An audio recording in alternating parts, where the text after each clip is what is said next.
Welcome to the Unlist. Today I thought I might do something different. I don't normally talk about myself all that much on this channel. I mean, I talk about my fragrances quite a bit, but I don't really dig too much into myself because I kind of feel like, and this is something that I'm going to paraphrase slightly from another content creator, but someone asked Mr. Smelly once why he didn't like other fragrance YouTubers, and he said because they're all narcissists. Now, some of that may be projection on his part, I don't know, but there's something to be said of that. A lot of content creators, you know, they talk less about the fragrance and more about themselves than you might realize sometimes, you know, and I'm not going to name any names or culprits, but you know, me and a couple other content creators I'm friends with, people like JJ Colborn, for example, and the True Connoisseur, whatever his current name is. He changes his name all the time, but Ryan, I think, is his real name. We noticed that a lot of these creators, they sort of become like, and I know I say the word clown show a lot, but they really do become like Sideshow Bob, because they talk about their diets and they talk about their workouts. They talk about their investment portfolios, about this and that, you know, their girlfriend or boyfriend's favorite this or that, their car, like everything but the perfume, you know, their hat collection, their kicks, their BMI, and it's like, yeah, we don't really care about that. We want to know your opinion on fragrances, your insight, your recommendations if you have any, like the relevant content for the reason why we subscribe to you. So when I see a YouTuber and they're up there and they're just dancing and the camera's panning in and out like this, and they're like this, and it's like the camera's doing this and it's just sparkly effects, and it's like you're watching some kind of 90s techno, like you're watching a Tektronic music video. What's it? Technotronic? Yeah. Like you're watching Technotronic or something, pump up the jam, and the guy's just going, and not talking about fragrances, just dancing on camera for like 5 dead ass minutes of just dancing on camera. And I'm just kind of like, unsubscribe. You know, guy begins to flex his, you know, wristwatch collection, same thing. I'm like, unsubscribe. Not here for that. So you want to dance, you want to show off your wristwatch collection, you want to talk about your dieting and recipes, your workout routines, you want to talk about any of that stuff, make secondary channels and talk about that stuff there. So thus, the whole point of me bringing that up is I don't like talking about myself all that much unless I can relate it back to fragrance. You guys don't really care about my taste in music. You don't really care what video games I play, what movies I watch. You don't really care what I cooked over the weekend, right? You're not here for that. I mean, I can show you what's in my kitchen if you want to see it, and I can pick up the camera and take us in there, but you're not here for that, so I'm not giving you that. Just like I don't give you relationship advice, I don't give you fashion tips, how to dress. I don't care if you dress like this or if you put on a suit and slick your hair back. You know, you want to be putting on the Ritz, or you want to slum it in tank tops and backwards hats. You want to look like you came off the street or came out of a haberdasher. Either way, I don't care. I'm not here to tell you how to look. Hopefully you're clean at least, and your clothes fit you at least, right? They don't have holes in them. They're not distressed. They're not distressed looking. People pay big money for that, right? If I want distressed clothes, I just wear them until they fall off. Then I can save some money that way. So, let's talk a little bit about myself, but as related to perfume, right? We're talking about quirks and features like a Doug DeMuro video, but they're my quirks and features. First things first, I think you guys realize by now that I got my start with Avon fragrances. But what you did not maybe know is that my dad did not wear Avon fragrances. So all of my Avon experiences came from my mother and my sister and my aunts and the neighbors, and my friends' mothers. Everyone sold Avon back in the 80s and 90s, like everyone. But the males in my house who wore Avon were my older brothers and my uncles, not my dad. My dad was a little older than everyone else. He had me as his fourth son. Okay, so he was already my age when I was born. He was 43 back in 81 when I was born. So now I'm his age right now when I was born. And he was not really trying to have big perfume collections. He was literally that one bottle, two bottle guy. Like everyone talks about having a signature fragrance and all that stuff. Well, he really kind of did, because he just didn't care. He was not. He was born in 39. He was too young for World War II, too old for Vietnam. So he was in that generation where he served basically in the Army Reserve. He didn't see combat. And he was not a real sophisticated guy when it came to smells and fashions and any of that stuff. So all of my Avon stuff really came from my mother, my aunts, and then my uncles and brothers who humored my mother, I guess, and humored my aunts. They bought the stuff and they wore the stuff, but my dad did not budge. He did not budge. I can show you what he wore though, because I have it.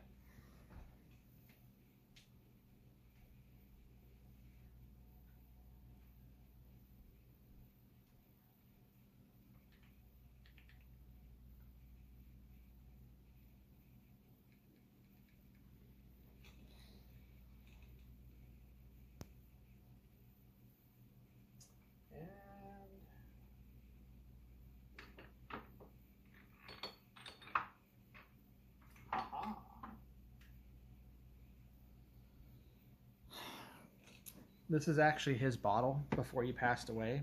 He gave it to me. Funny thing was, I have a splash bottle. At the time, I had a splash bottle, and he bought a spray, and he had a spray bottle.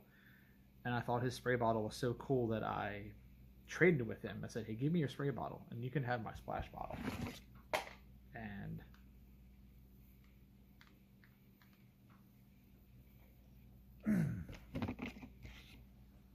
he said, "Sure." And we traded.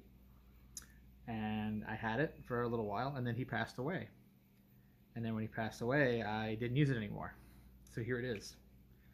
This is like a 1990s. This is like a 1990s bottle. So it's got this weird, like, sporty looking script on it that they only used for a little while. They didn't use this logo for very long, this version of the logo, but so I guess you could say it's like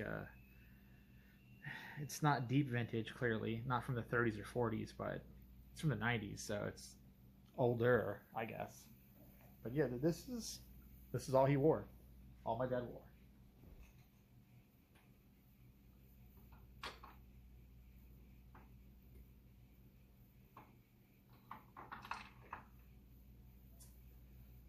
Doesn't mean he didn't have other things. He just didn't wear them. He had bottles of Hawk by Menon and Millionaire by Menon. Both of those are really expensive now, and I cannot get them for the life of me, although I'd love to own them, just for my father's sake, but can't seem to get them. He owned them, but never wore them. They just sat there. Basically full brand new bottles. They just sat there. Now, My first exposure to a men's Avon fragrance was through my brother, my oldest brother, Charles. He liked Wild Country, and I have the exact vintage bottle that he had back when I was a kid in the 80s, because I'm that much of a nerd that I don't want the oldest bottles all the time. I want the bottles that I first discovered. I want my vintage, not the oldest vintage. My vintage. I do have a deep vintage bottle of Wild Country, but I wanted the one he had, so I tracked one down.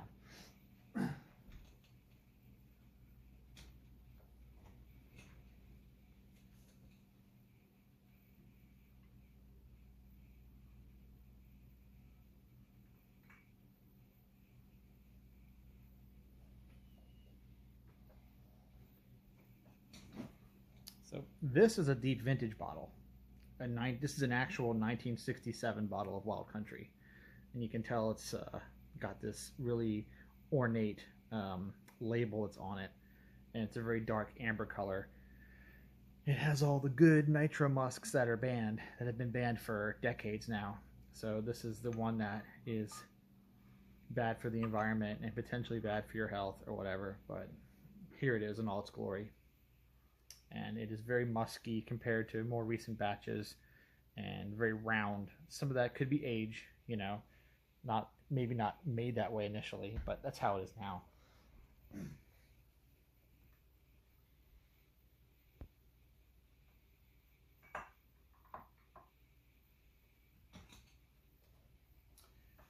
You compare that to this. This is a 1980s bottle of Wild Country, the spray version. So he had the spray, so I had to have the spray. I have had splash bottles from this period, and they're basically like the other one I showed you, but they're smaller. They're only 4 ounces instead of 6, and they've got just a medallion on the front. They don't have that ornate piece, and they're this color, this straw color. They're not the dark amber color. Drier, a bit more aromatic, not as musky.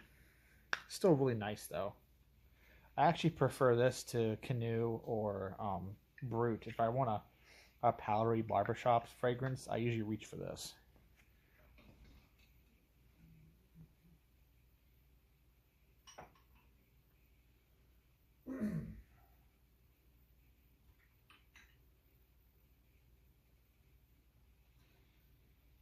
Another quirk about me is that I have some Frankenstein bottles. This is one of those. So I bought this bottle of English leather in the late 90s when I was a teenager and buying my own stuff, because one of my uncles wore this, and I really loved the English leather. But I found out, once I finally finished it, that the formula had changed. And I bought a bottle, which is in the bathroom now, and it's a much newer bottle with a paper label. It looks much cheaper. It has a darker wood cap, though. This is more like a pine driftwood cap. But I didn't like that formula. So I did a little digging.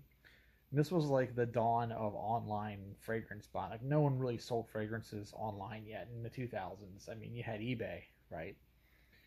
So I found a bunch of plastic travel bottles that were much older fragrance than the one I had. They were from the 70s. And I have those. I still have those right here. I originally had a ton of these. I don't have so many now, but I had a ton of these originally. And what I've been doing for probably the better part of 20 years now is I've been refilling this bottle. When it empties out, I take those plastic ones and I decant them into this. So I've got a 90s bottle, which is clear with the silk print on it, but it has 70s juice in it, late 70s juice. And those travel bottles were oftentimes given out on trains. Certain hotels would give them out. You could buy them too, but there's so many of them because they were oftentimes complimentary. And yeah, I just dump them in here. And this is a much darker, richer take on English leather than what was once in here. By the 90s, it was a much sharper fragrance. Still a good leather scent, but didn't have as much bottom end to it as it did back in the 70s. So I was very pleasantly surprised that the 70s juice was so robust compared to the sharper, more powdery English leather I was used to by then, right, in the 90s and 2000s. So it's still quite powdery, but not as powdery as what was available then. The current stuff is just awful. It's a bunch of white musk and weird, like, suede materials. There's no pyrrolone anymore. Clearly no oak moss anymore. And it's just horrible. I do not buy the new stuff. But yeah, it's a Frankenstein.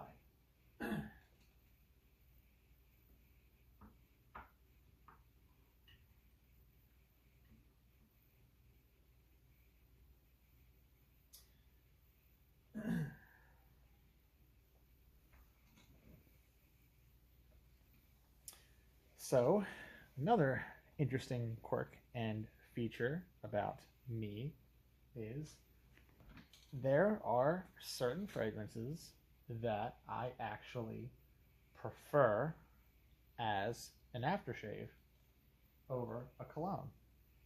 Even though I own both and I use both, I think the aftershave, for whatever reason, is just a little bit better than the eau de toilette or the cologne version. And let me give you an example of that.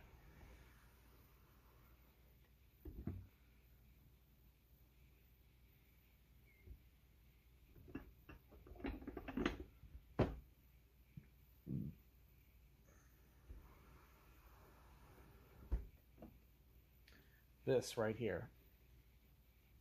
Now, I've already talked about this in my 90s aquatic video, so I won't say too much, but for whatever reason, the very loud, sharp sort of what I call dryer sheets, galaxolide, and all the fruity materials, the mint, the freesia. For some reason, in the aftershave version, it's just as strong, but it just feels smoother for some reason. Like, there's just this sort of really harsh, sometimes punch in the original eau de toilette that is not present in the aftershave. Although the aftershave doesn't last as long.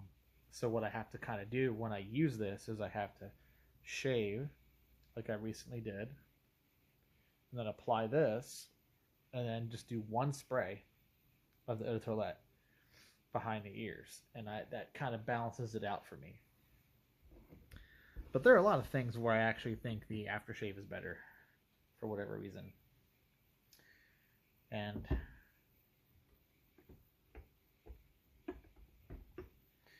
some of you are going to be a bit controversial on this next one, but I actually think that the aftershave of gray flannel is nicer than the eau de toilette.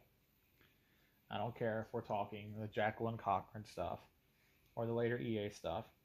I've smelled them both, but again, for whatever reason, the eau de toilette of gray flannel just seems to be a bit smoother, a bit more just the florals and aromatics blend a bit better. The violet is not burning your eye sockets. Like in the eau de toilette, the violet basically burns your eye sockets. It's like you're that fish from SpongeBob. You're like, my eyes. It's kind of what the violet does to you in the proper cologne / eau de toilette.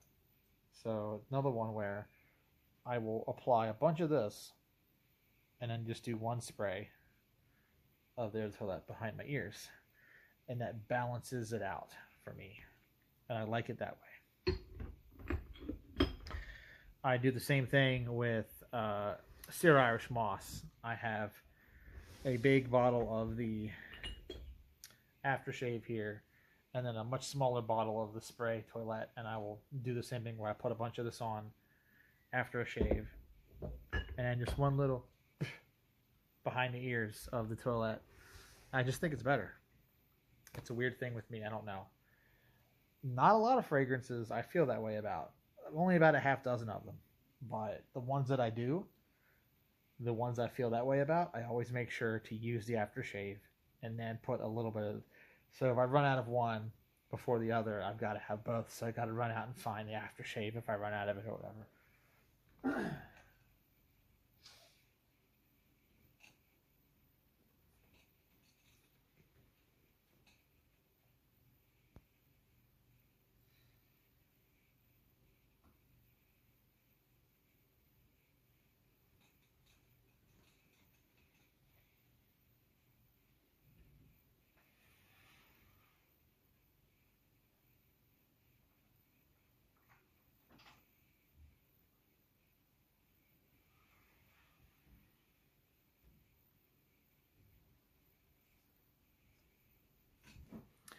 Other thing about me is I have had a love-hate relationship with certain fragrances over the years, where I love it and then I hate it and I get rid of it and then I have a nostalgia craving for it again and I buy it again and then I love it and then I hate it and then I get rid of it. Or I find out it's discontinued and I just get rid of it because I don't want to have to worry about running out. So I'm like, well, rather than use it until it's gone, let's just get rid of it now. So it's just gone and I can just move on with my life. When I became a collector and my collection got bigger, I stopped doing that because then obviously you have a lot of bottles. You're never going to go through one bottle of anything, really. But when I had a much smaller collection and I was more functional with my purchases, right? In the beginning, if I knew I couldn't replace something, then I didn't want it. I had this weird mindset of I can't buy this again, so I don't want it at all. I don't want the anxiety of running out. And it's not something that I would, do nowadays, clearly, but I did back then. And the biggest culprit, the fragrance that I've probably gotten rid of and repurchased the most amount of times, is this one, California by Jacqueline Cochran. No, Jacqueline Smith. I'm sorry. California by Jacqueline Smith. Yes, the Charlie's Angels, Jacqueline Smith. Later on, it was produced by Dana. These are Dana bottles. The original Jacqueline Smith bottle was a different shaped bottle, and it was only 2 ounces at max. There were no big ones, just 2 ounces, and it was sold exclusively through QVC. Do you remember QVC? Before we had influencers selling their own products, we had infomercials. We had Billy Mays and Ron Popeil and the Sham Wow guy and all that stuff. And then we had Home Shopping Network, or HSN, and QVC.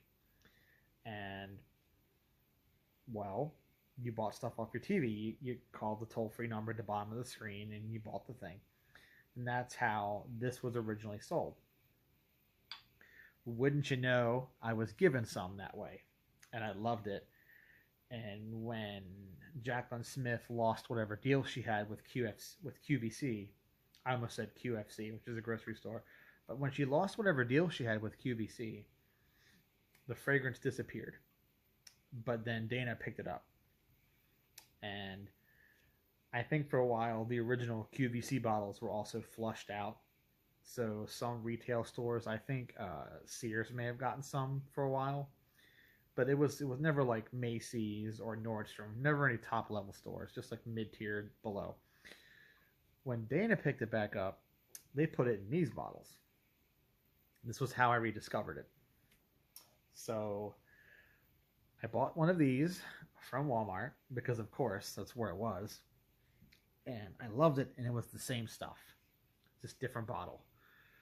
And I began using it up and buying it like crazy and just going through it. For a while, I had my little phase of California for Men. It was cheap, like my Navy that I talked about the other day, and all the other cheap stuff that Baltimore people could afford. I really liked my California because it has this very interesting kind of like Drakkar mixed with like YSL Pour Homme. I know that sounds like a train wreck, right? But the Cistus Labdanum, the Bergamot, the Oak Moss, that Chypre vibe of the YSL Pour Homme, but then layer the Drakkar, freshness and the lavender and stuff up top. So you get that 80s style freshness, and then it dries down, and you get that sort of Cistus Labdanum, musky Chypre base. It's not quite a Fougere, not quite a Chypre. It's California. It's a very quirky little fragrance, and I love it. But then it got discontinued again, and I was sad. So it got discontinued again, and then into the 2000s, I learned to live without it. And then, wouldn't you know, Dana brought it back. But when they brought it back without these caps. For whatever reason, it would look like this, and it had a slide over metal cap, and that's how it was sold. But I knew it was the same stuff because if you know, you know. And I had a bottle like this with the slide over cheap metal cap, and it came in a gift set. It had Aftershave and it had this, and I got them both. Same kind of deal. Used it, loved it. Wished I still had the cap, but oh well, beggars can't be choosers. Discontinued. So when I learned that it was discontinued, I was at that phase in 2004, 2005 where I didn't have a big collection. So I had all my Avon stuff, which I've always kept separate from my designer purchases. But my actual like designers and drugstores were maybe 10, 15 bottles the most. So yeah, I just said, gone with you. I'm done with you. And that was it. There was no looking back.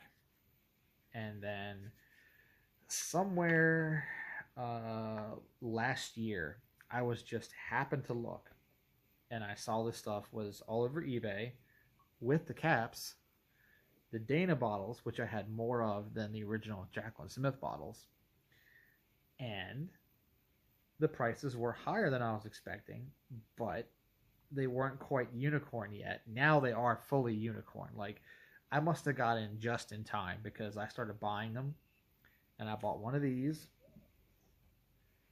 and I bought a handful of these, the splashes, and then I got some aftershaves.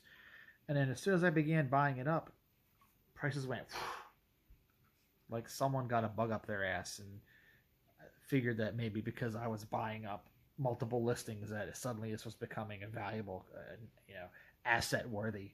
So now these go for stupid prices, and I can't recommend you buy them, which is a shame because it's a cool little quirky little fragrance. But yeah, I've had a love-hate with this for a very long time, and there is more than one fragrance that I can actually tell that story about.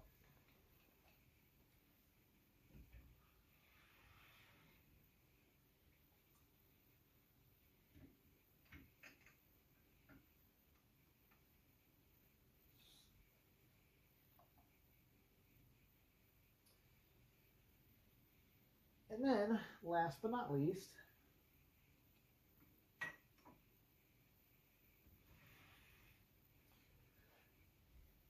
there aren't many fragrances that I have in my collection that aren't sentimental in some way that I don't really like to use.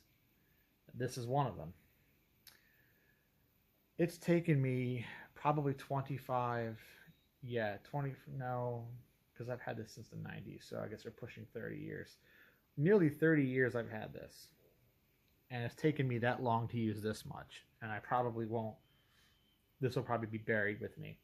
But this is an original with the flower on it. An original Lancaster bottle of Joop. Okay.